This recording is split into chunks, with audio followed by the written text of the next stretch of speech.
In 1928, inside a quiet farming community in Pennsylvania, a brutal murder took place. A crime fueled by terror, superstition, and the belief in witchcraft. A man was tortured and slain, not for revenge, not for money, but because his killers believed he was cursing them with dark magic. What they didn't expect was that the horror would only begin with his death. Deep within Hex Hollow, a remote stretch of forest in York County, stood the home of Nelson Rehmeyer, a quiet farmer known for practicing powwow, a Pennsylvania Dutch form of folk magic meant for protection and healing. But to some, powwow was indistinguishable from witchcraft, and fear can twist belief into something far, far darker. Nelson was respected by many. People traveled miles for his remedies, but his neighbors, John Blymire and his friend John Curry, had grown convinced that he was behind the misfortunes destroying their lives. Illness, lost jobs, nightmares. They believed Nelson had placed a curse upon them, a curse they could only break through death. Blymire found comfort in superstition, in the whispers of an old spell book that told him how to destroy a witch. And Curry, vulnerable and afraid, followed him.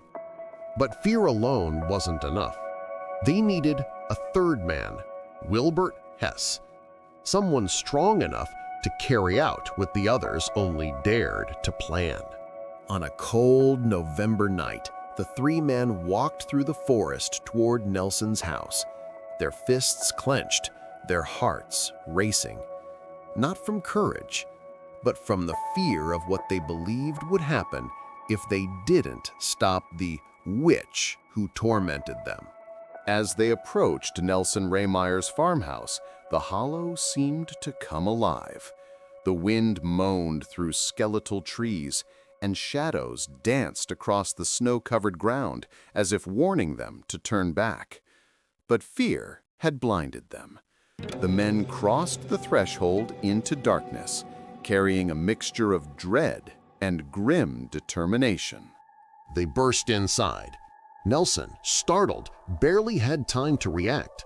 What followed was a terrifying struggle. Shouts, the sound of furniture toppling, and then silence. Blymire, Curry, and Hess believed they had broken the curse, but they didn't realize some forces don't end with death. When the body was discovered the next day, the community was stunned. Nelson had been bludgeoned and strangled, but neighbors whispered of something else. Strange sounds in the hollow, flickering lights, and a sense of being watched.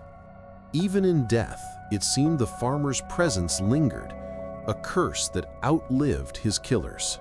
After the murder, Blymire, Curry, and Hess were never at peace. Doors would creak at night. Footsteps echoed in empty rooms, and the sound of whispered voices haunted them. Some claimed they saw the farmer's eyes staring through windows, unblinking, accusing, as if reminding them that curses sometimes follow you home. When authorities finally arrested the three men, the trial revealed the depths of their fear. They testified not only to the murder, but also to the strange occurrences that tormented them afterward. The courtroom was filled with tension as locals whispered about a farmer who might have died but never truly left. After the trial, Blymire, Curry, and Hess returned to their homes, but peace eluded them. At night, they reported hearing strange chants in the wind, objects moving on their own, and shadowy figures lingering at the edge of their vision. Neighbors whispered that the spirit of Nelson Rehmeyer had not left Hex Hollow and was now following his killers. Sleep became impossible. Blymire awoke to whispers of his name. Curry dreamt of the farmer's lifeless eyes staring at him from the ceiling, and Hess swore he felt unseen hands gripping his shoulders. Fear had transformed into terror, and the killers began to question reality itself. The murder became legend in York County. Locals told tales of flickering lights in the hollow at midnight, footsteps echoing in empty barns, and a pale, silent figure roaming the woods. Even those who had never met Nelson reported feeling watched, as if the curse had extended its reach beyond the killers themselves. Strange events escalated. Doors slammed without wind. Kitchen utensils disappeared only to reappear in odd places, and personal belongings were found shattered or rearranged. To Blymire, Curry, and Hess, it seemed the very house itself had turned against them, enforcing the punishment of a curse they had unleashed. By winter's end, the three men were consumed by paranoia. Every sound, every movement, every shadow became a reminder of their guilt. Friends and neighbors reported that the men spoke to themselves, whispered about unseen forces, and avoided stepping outside after dark. As months passed, Blymire, Curry, and Hess began to unravel. Paranoia consumed them. They rarely spoke to each other, terrified that the curse would strike if they did. Locals noticed their gaunt faces, haunted eyes, and trembling hands. Fear had become a physical weight, the consequence of crossing forces they did not understand. Rumors grew that the curse was not confined to the killers. Animals were found dead mysteriously.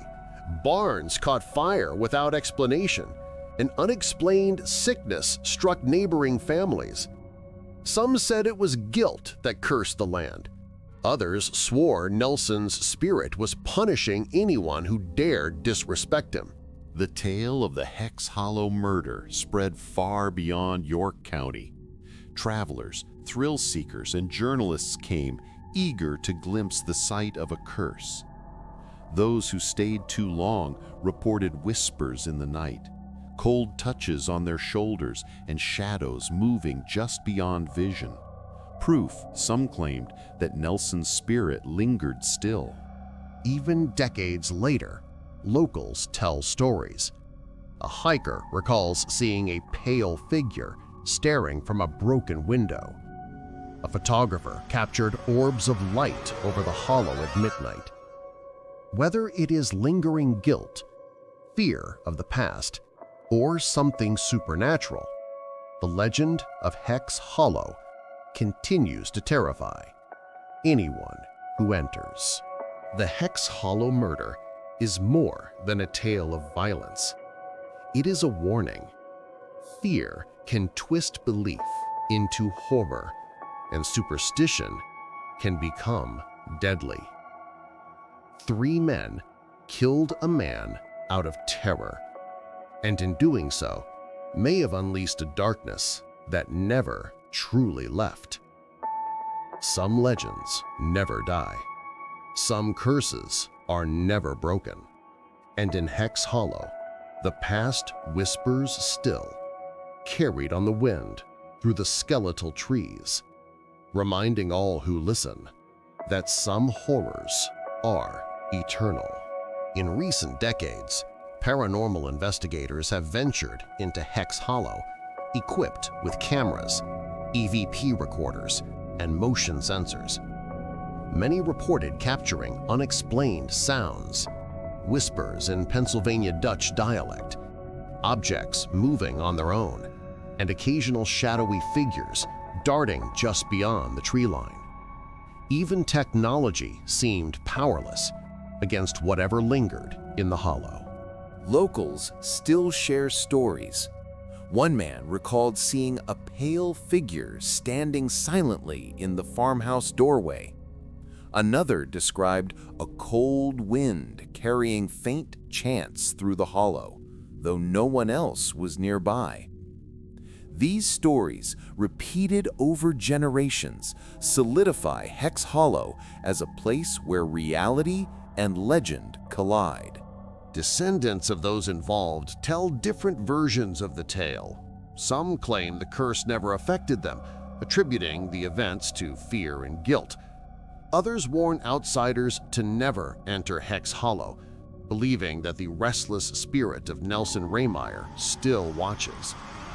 In every account, one fact remains consistent: fear and superstition changed lives forever. Imagine the events as they unfolded. The cold November night, the forest whispering, the desperate men crossing the threshold, and the farmer's lifeless eyes staring back. Now imagine the hollow long after, snow-covered, silent, but not empty. Whispers carried on the wind, shadows watching, a story that refuses to die. The Hex Hollow Murder is more than history. It is a testament to the power of fear and superstition. 3 men believed they could destroy a curse, but in doing so, they may have unleashed something far beyond comprehension. Some legends linger, some curses endure, and some horrors are eternal. Hex Hollow stands as a silent warning. In the shadows of fear, reality and nightmare often meet, and not all who enter return unchanged.